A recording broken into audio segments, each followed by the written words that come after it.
Democrats right now are telling us that Dobbs, which is a Supreme Court opinion that overturned Roe v. Wade, that Dobbs was a huge factor in stopping the red tsunami.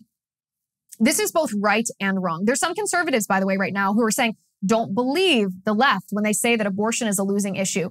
Those Republicans are actually wrong too. It's much more nuanced than this. It is not a black and white issue, because the truth of the matter is, looking at exit polls, abortion was actually a pretty critically deciding issue for certain demographics of Democrats. It was an energizing issue that caused voter turnout and caused votes for Democrats.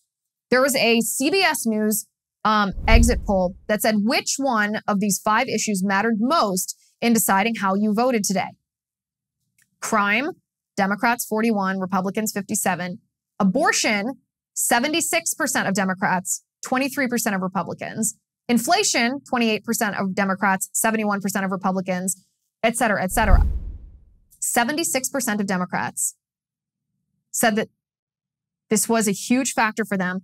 So in total, abortion was the second highest rated issue as being the most important issue. This is why I turned out to vote, just after inflation. Now, the problem here is that this isn't actually about abortion, because what the left has successfully done is they have successfully twisted and manipulated the narrative around abortion. They never talk about what an abortion is. They never talk about what Dobbs does. They never talk about the actual language of the statutes that restrict abortion. They never talk about the science or the morality or the ethics of the thing. But what they do instead is they misrepresent it. So when these voters turn out and they think they're voting on abortion, they've been told that Republicans who are pro-life threaten their access to basic contraception.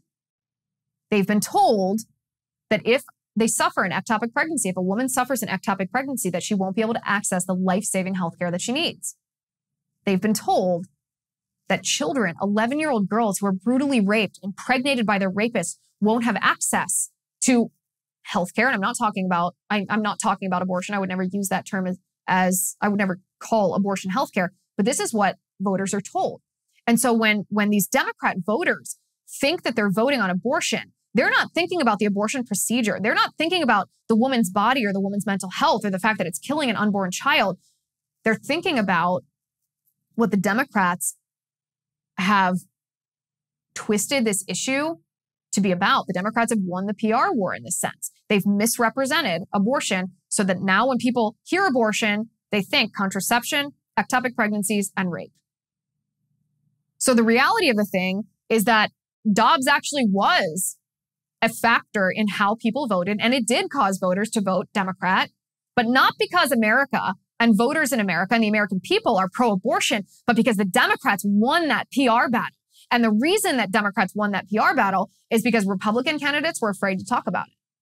Republican candidates were told by consulting firms, oh, you shouldn't talk about abortion. People don't want to hear about it. It's very unpopular. Even Republican voters were turned off by Roe v. Wade being overturned. And when you surrender a battlefield, you surrender a battle.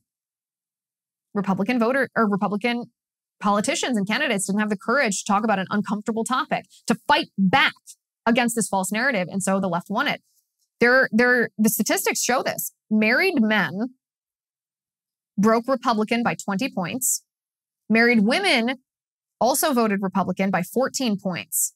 Unmarried men voted Republican by 7 points. But unmarried women voted Democrat by nearly 40 points. Because the left manipulated them into thinking that abortion was about contraception, ectopic pregnancies, and rape.